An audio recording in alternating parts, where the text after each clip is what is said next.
Hello guys, what is up? It's King Christo here, and today I'm here for another video. Today in this video, we are going to be making a $2,400 Ryzen 7 1800X PC build. Now, as you just heard, this will be featuring the Ryzen 7 1800X, which is quite a good processor. As well as I'd like to tell you that the scheme of this build will be black and yellow. This build is going to be using around 500 watts and is going to be ATX form factor. Now also, I made up this build idea, but if you guys want to suggest your own build ideas, go into the description down below and click the Discord link, join the Discord server, and then you can tell me your own build suggestions you want me to make. Also, all the parts of this list will be in the PC part picker link in the description below. Now, before we get into this video, remember to comment, like, and subscribe, guys. It really helps me out quite a bit. And also, I would like to say that I am going to be making a quote-unquote semi-live PC build video soon, and soon you will figure out what I mean by that. Okay, guys, so let's get right into the build. So first of all, the CPU that we are going to be using is the Ryzen 7 1800X. Now, this is an 8-core processor, 8 cores that runs at 3.6 gigahertz, which is really good. Not to mention, I believe right now it runs from most stores for around $500, and so that definitely beats any of the prices of the Intel cores out right now. For example, right now the latest Intel core that is 8 cores is the i7 6900K, and that is 3.2 or 3.3, I think. And that runs you around $1,000. This is great for the average budget user that really wants a lot of cores, if you're going to be doing multitasking or anything like that. And also, this actually does really well in gaming for the price as well, and for the amount of cores it has, even though gaming uses single core performance. Now, for a cooler, I chose the NZXT Kraken X52. First of all, this is a 240mm rad, which I think would go perfectly in our case. Now, also, I did mention earlier that the color scheme of this build is yellow and black, and so I definitely am looking for stuff that either has yellow highlights in it or has RGB, and this specific cooler does have RGB lighting on the front, meaning I'd be able to turn that yellow and sync it up with the rest of the build. Not to mention, it's liquid cooler, meaning it is going to cool our CPU very, very well. So for our motherboard, I chose the Asus Crosshair 6 Hero. Now, first of all, this does support SLI, so if you're planning to do an upgrade to multiple graphics cards later on, you will be able to do that. Now, also, it does have RGB lighting, meaning anything that's red on the board that you guys see right now can actually change any color, so we would be able to make that yellow, along with the fact that the rest of the board is mainly black, and so it won't conflict with our color scheme as well at all.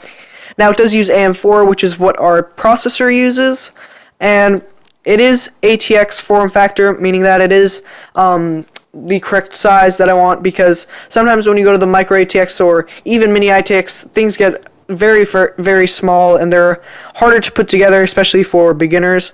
And so I think that ATX is definitely a good standard, especially if you're making one of your first builds. And so yeah, that's why I picked this motherboard. So for our memory or our RAM, I chose the Corsair Vengeance RGB. Now, once again, I chose the RGB just so that we could put it to that yellow color scheme, as well as the RGB actually have detachable, the very top, if you see right there, is actually detachable, and so if you wanted to paint that in any way, you can as well.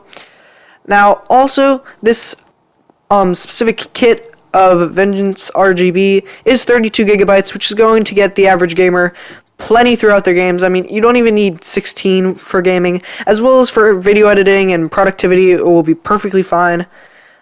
Also, I want to add that this is running at 3000 megahertz, which is crazy fast, and will definitely help with the performance of Ryzen, which has been notably seen to do better with higher RAM clock speeds, as well as having a cast latency of 15, which is actually better than most high-end RAM. If you go up to high-end RAM that's at, let's say, 3200 megahertz, you're normally going to see a cast latency of 16, which lower cast latency is better, actually.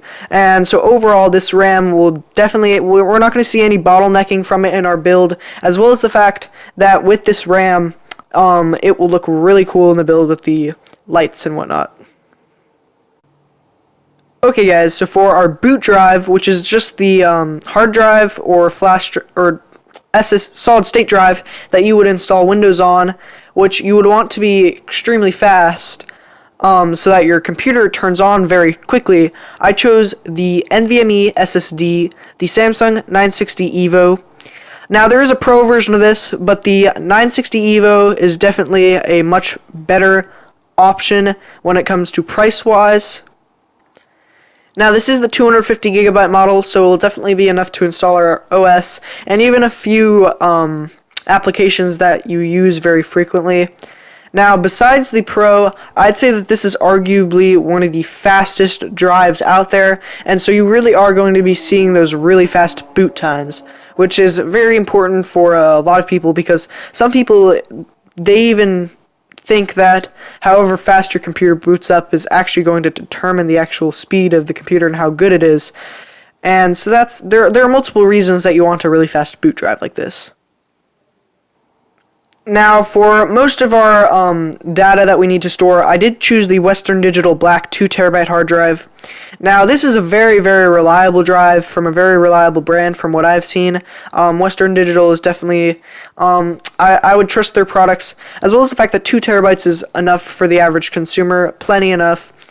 Now also, the WD Black is very high performance hard drive, and although it's not going to be as fast as an SSD, or definitely not as fast as that M.2 we saw earlier, it is going to be fast enough, and you're not going to be seeing slower speeds while launching games, for example, while using this. Although, if you do want to upgrade and get a different option, you could also get an SSD for your main storage, but it would probably cost more, and as well as the fact that it would probably not store as much. That's why I went specifically with a hard drive for our mass storage, because 2 terabytes is quite a good amount, I'd say, nowadays for all the games that people play and whatnot. And so yeah, that's why I chose this hard drive. Now for our graphics card, I did choose the Asus Strix 1080 Ti. This is like a 2.5 slot card, and so it will fit in our computer, but if you're doing a slightly different build, and let's say you're having more PCIe connections than in this build, you might want to make sure that you actually can fit a 2.5 slot graphics card. Now, besides that, from what I've seen, this is definitely one of the fastest graphics cards out there. It has a fairly good cooler, one of the best coolers for an air cooler. Although there are better AIO-cooled graphics cards, you're not going to be seeing much throttling from this, as the cooler will do very well. As well as the fact that anything that you see that's red here, just like our motherboard, on this side as well, you see that red logo. That's also RGB, meaning it can be turned any color, so we'll be able to turn it yellow, and it will look really cool, and it will sync up with our motherboard, since they're both Asus, and they both have Aura software built into them, essentially. And because of that, you'll be able to get like the yellow all perfectly lined up, and it will look really cool with the rest of the build. As well as the fact that 1080 Ti is really, really, really fast. Like, you're going to be getting 1080p, like, that's understated. You have to at least go 1440p with a 1080 Ti, basically, because of how fast it is.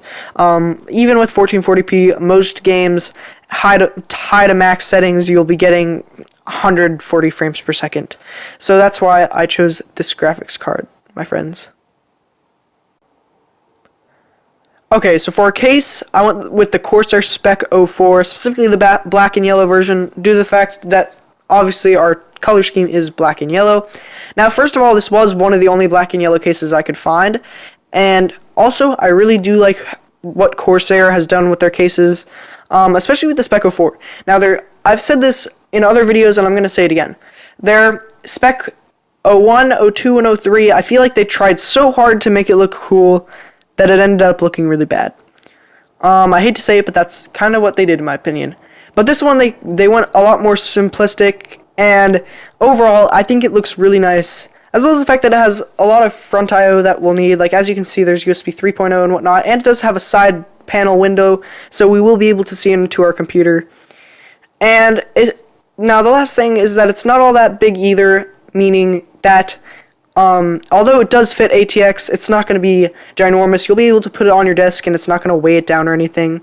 So yeah, that's why I chose this case. Now the final part of our build is the power supply that is necessary. I went with the EVGA 750 watt G3.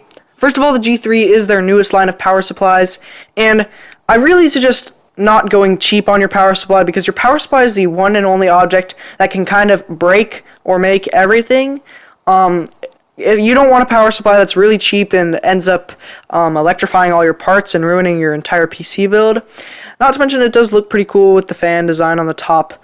And as you can see over here, it has all the needed ports that we're going to need to plug all of our stuff in so that everything has power.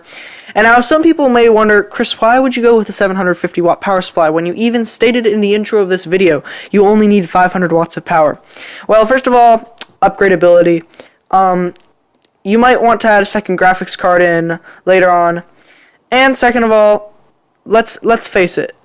If you want to overclock, you're going to need higher wattage than what you think you're going to have to get. And so those are the two reasons that I'd say always go a little bit higher in your wattage than you actually need. And also, this power supply does indeed have the ATX form factor, so it will go into our case perfectly. It's not too small or anything, like some ITX power supplies are and whatnot. And it is 80 plus gold, which is very good, and it comes with some nice sleeved cables as well. And so yeah, that's why I picked this power supply. Now finally, I do have some extras. First of all, I did put a wireless network adapter, just because wireless network is quite nice actually.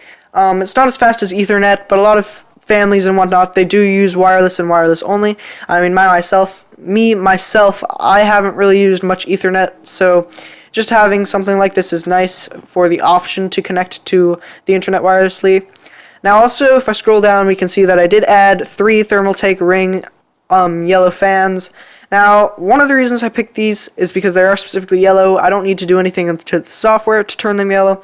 Another thing is they do have pretty good performance, and also they are 120mm fans, meaning I could put 2 of them on our AIO cooler and the other for exhaust, and it would make it look really cool through the window with the little ring of light that it has. And so that's why I chose those extras.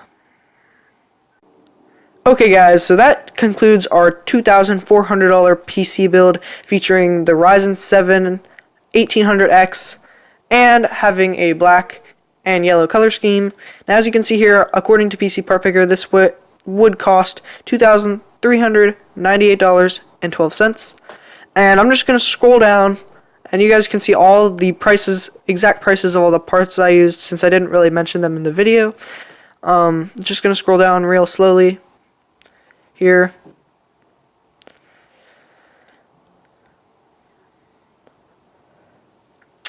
So there you have it. Honestly, this would be a really good build. Like I said earlier, most 1440p games over 100 FPS on max to high settings, and you could even probably play 4K 60 FPS most games, high to max settings. And so I hope that you guys enjoyed this video. Remember to comment, like, and subscribe, guys. It really helps out a lot if you go and click that subscribe button. This is King Christo signing off, and peace out, everybody.